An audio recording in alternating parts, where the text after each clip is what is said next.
This is the thing about, again, jumping on things as they occur rather than having any kind of roadmap. I mean, I was working in Cambodia and I was like, okay, I loved working out there, but there was a sense I could just stay out there for forever. Like it was such a great life. And we had, I mean, the show didn't run forever, but they offered me another contract. And I just thought, if I stay here, I'm going to get a little bit addicted to it.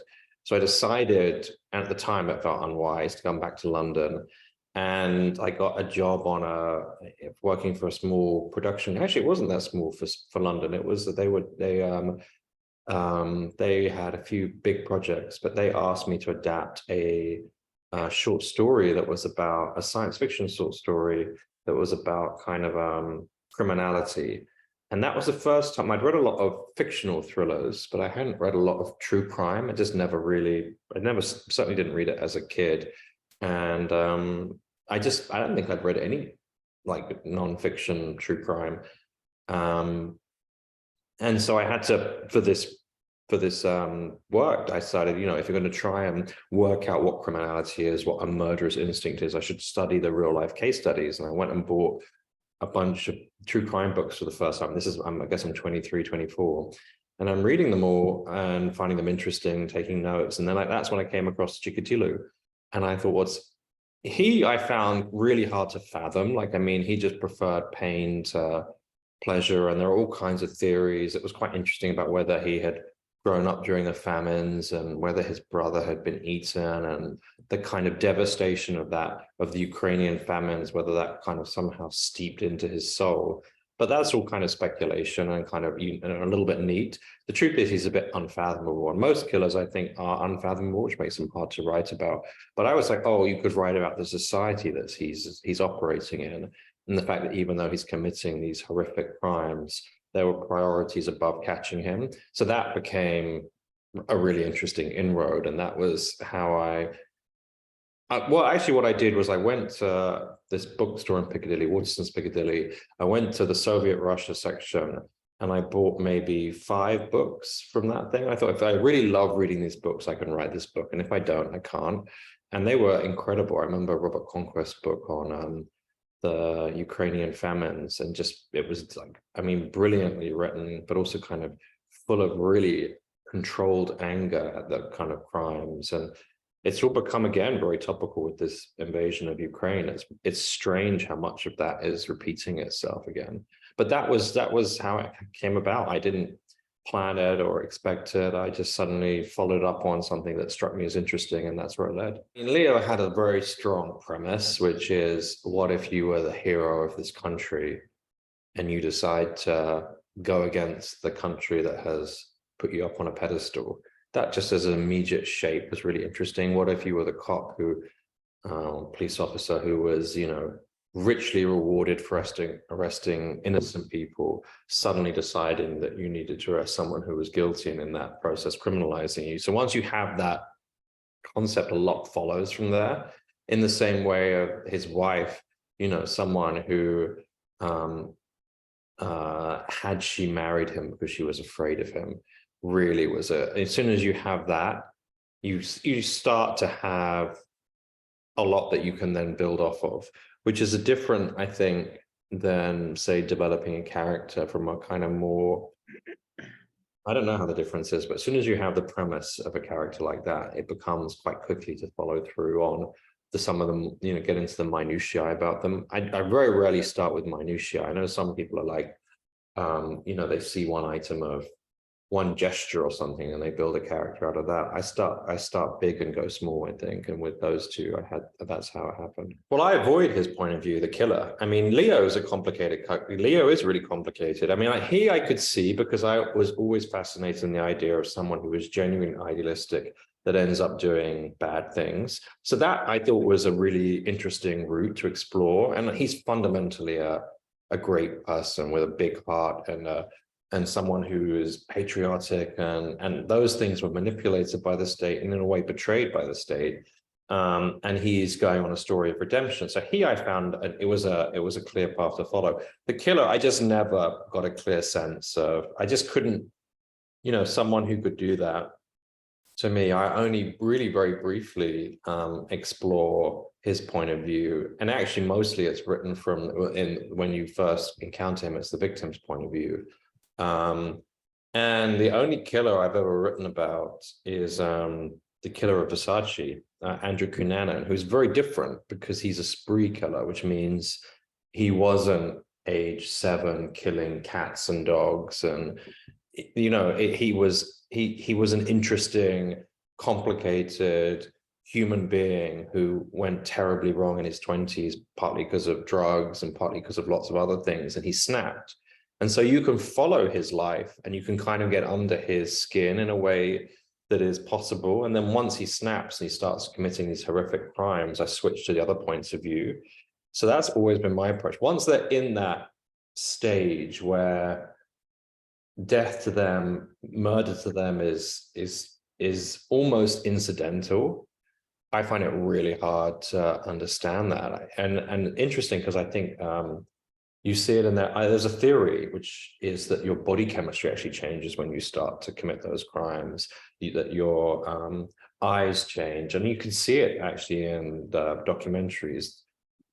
When you look at the Jinx, those eyes are not the eyes of someone, you know, I think there is something for me that's out of reach on those points. So I think that's a really hard thing to write. And I think it's an even harder thing to act, like that pure, unfathomable, you could call it evil, or, you know, whatever word you want to use for that is, because there's something about it that's inexplicable, I think. And the one that's explicable, you know, on the one that you can kind of rationalize the journey, the Cunanan, I could write, and with Chikatilo, I wrote about the state more than I wrote about him, because I did find that, you know, apparently when he fell over when he was with this young woman and she was hurt, and he just suddenly found the fact that she was hurt more interesting than the frolicking that had been done before. And I was like, I don't even know what to say about that. You know, it's like, that's not how most of us react to that situation. Like, I mean, most of us are like, oh, are you okay? Most of us don't instinctively go, oh, that turns me on. She's in pain. That's it. And then you've read things about, you know, whether you read about Bundy, some of the stuff he did, I just wouldn't know what to say about that. It just seems really hard to know what he would be thinking. Like, I mean, I read one of his cases, he had one of his victims watch whilst he murdered the other. I don't know what you would say about that. And I really agree with that idea that it is, I mean, your job is to try and project as a writer into that world, but I do agree with the central premise, which is until you live in it, you don't know how you're going to behave. And there's a really interesting article in The Guardian written by a Russian author about why so many Russians today are silent about the war in Ukraine, and this sense of absolute terror that if you speak out, not only will your life be destroyed, which I think people, I think lots of people would be prepared to take that chance if they really believe strongly in a cause, but it's the fact that your children, your relatives, it's that it spreads through everyone around you. There's that sense of it being devastating for everyone. And I think that is a much harder thing to take on. And I do think it's really, you know, it's like the disaster movie premise, which is in a disaster movie, you're never sure who the heroes are going to be. Like the people who seem heroic are really cowardly and pathetic actually under pressure. And the people who seem, you know, a bit subdued in regular life are actually incredible heroes under pressure. And I think it's the same is true with those kind of regimes. You're never quite sure who's going to be heroic. And it was interesting that he is ostensibly this hero, ostensibly someone who is brave because of his war, you know, fighting in the war. And that is true with the, you know, the Russian history is so complicated because so many Soviet soldiers died in horrific conditions fighting fascism. You know, they could have easily emerged from that war and taken a different turn. It was a strange thing to be fighting this horrific regime and at home having an oppressive regime. I mean, that's a really odd contradiction and very different to, say, the American soldiers who are fighting against fascism and going back to a free society. And so I think that's always been really complicated with Russia. I mean, you know, I mean, often you imagine a different modern Russia today, which could have had, obviously all of its resources and could have had a thriving entrepreneurial base and could have had one of the biggest tourist industries in the world. And you feel like there's this missed path that was just not taken. And it's heartbreaking, obviously, for everyone's suffering there. But when I was writing the book, it was interesting that lots of people, I was surprised actually, because nothing I was writing was particularly controversial at the time. It was all established historical fact. And then suddenly there was this is anti-Russian propaganda, which came both from, I think, from some people that still harbor ideas about Marxism and, communism, that somehow it was utopia, but just not carried out correctly. And then obviously Putin banned the movie when it came out. I mean, he, which was treated as a bit of a joke, like, oh, Putin's banned this movie. But at the time I thought, and now obviously, because it's all about Ukraine, it's all about, the whole book is about Russia devastating Ukraine, the famines. And now Russia is doing the same thing that Stalin did with food, with energy to the Ukraine. So there is, you understand more why he took it. So, and also Raisa is the name of Gorbachev's wife, which I actually didn't realize. I was saying, he hated Gorbachev more than anyone. And so, there's lots of there were gay cat. I mean, it was really provocative to them because they just have this image of Stalin as strong. And there's this sort of recreation of, so the book kind of stumbled into something there without quite knowing all of the context. But anyway, it became very rich to write about, and that was the process of writing it. I didn't even know if it get published, Chart 44. I didn't have a deal in place. So no, I mean, when I finished the book, the first draft, I immediately started work. I remember on a TV show. I think I had a new TV show and I had a deal. So I started work on that because, and actually I've kept this technique, which is, always have the next thing ready so that you don't obsess about the thing, and whatever happens to the thing that you've worked on happens, and you can channel your frustrations, your pleasure into the next thing. And so the next thing for me was this, and I'd worked for over 2 years on Child 44 and spent all my savings. So I, had to work on something that was going to pay. And I was very pragmatic in the sense that no one has said to me, this is a great idea, you're going to, we think it could be, we could sell it. It had, modest encouragement from an agent. But I had shown the outline to people and not got any particularly strong response. I just knew that I'd loved writing it and I loved the research. So there was some part of me that was hopeful. But at that stage, you're so scared of being hopeful that you keep it in check. And then I think it was 2.5 weeks later, I remember the first offer came through. And it was for really, if you work out the pay, I think it was something like £25,000, which, if you work out for 2.5 years is below minimum wage. But I was so thrilled because I was like, it's going to be published. There's, at least I can at least have some money.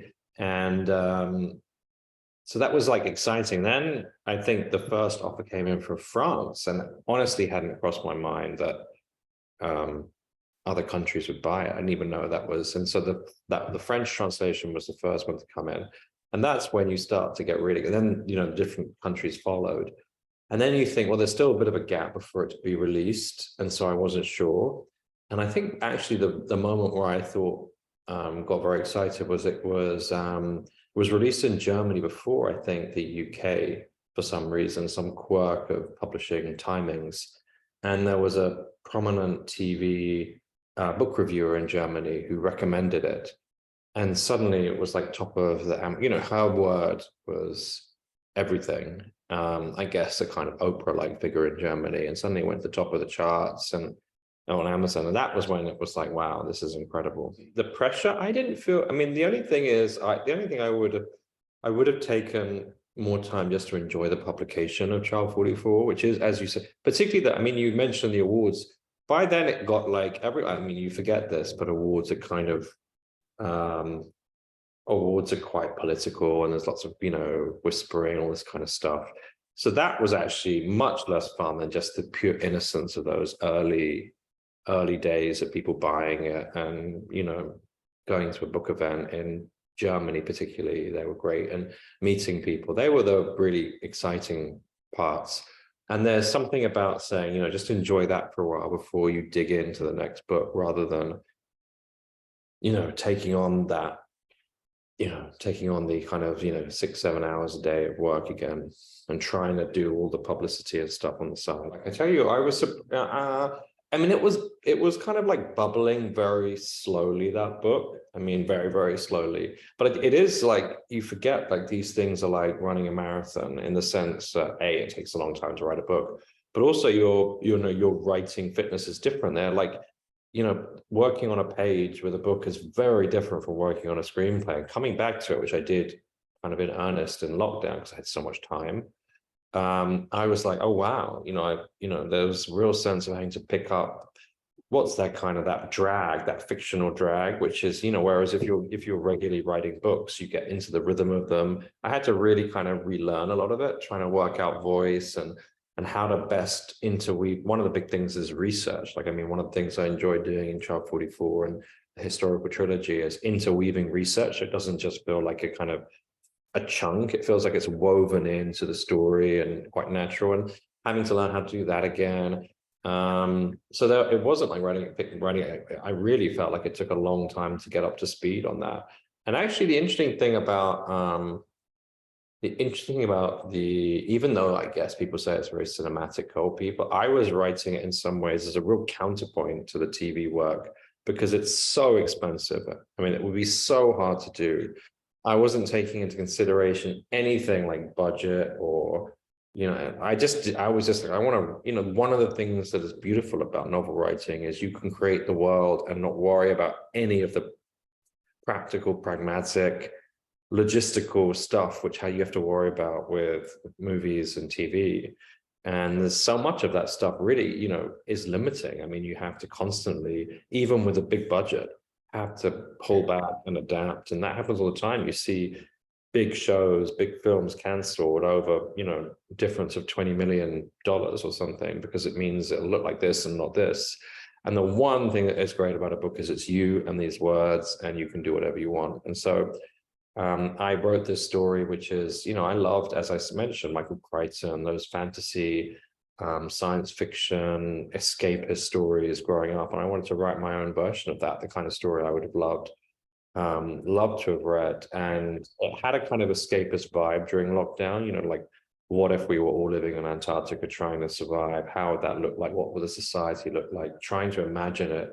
And I really loved that sense of world creation down there, and fell in love with the research about the landscape too, which is otherworldly and incredible. So that's how that came about. I think I was listening to a podcast about FBI agents by a retired FBI agent called Jerry Williams, and I just found I was listening to it for interesting crimes, and suddenly I realized I was much more interested in the agents. The agents were so interesting, great storytellers, fascinating, totally different to each other. And I was kind of curious why that unusual quality that I really got from her podcast had been lost a little in television. And I think it was because the crime just dominates. It's all about the crime, and the agents are kind of walking around, and you're kind of almost just like holding the camera, like you don't even know. Occasionally we're told they're an alcoholic or something, but that's it. And I was like, how do you make a show about the agents rather than a show about the crimes they're just solving?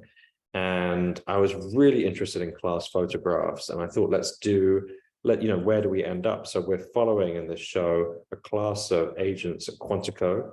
You're then following their career 10 years later, and then you're following their career 10 years later as well. So 2009, present day, and just in the future.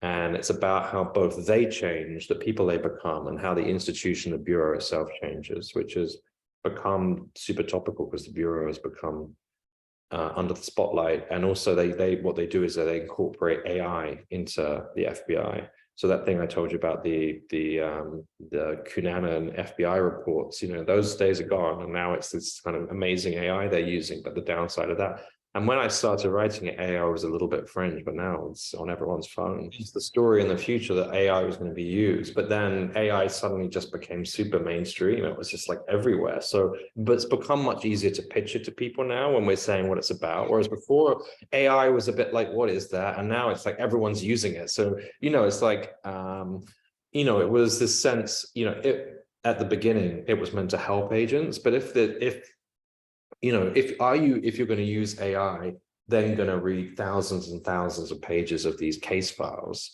And so agents become a little bit passive. Of course, they're not going to read all that stuff. This AI has gone through it all. You wouldn't then double check all its computations or whatever. And then at what point do you, in a sense, start surrendering your decision-making process to the AI? That's what it's about in the show.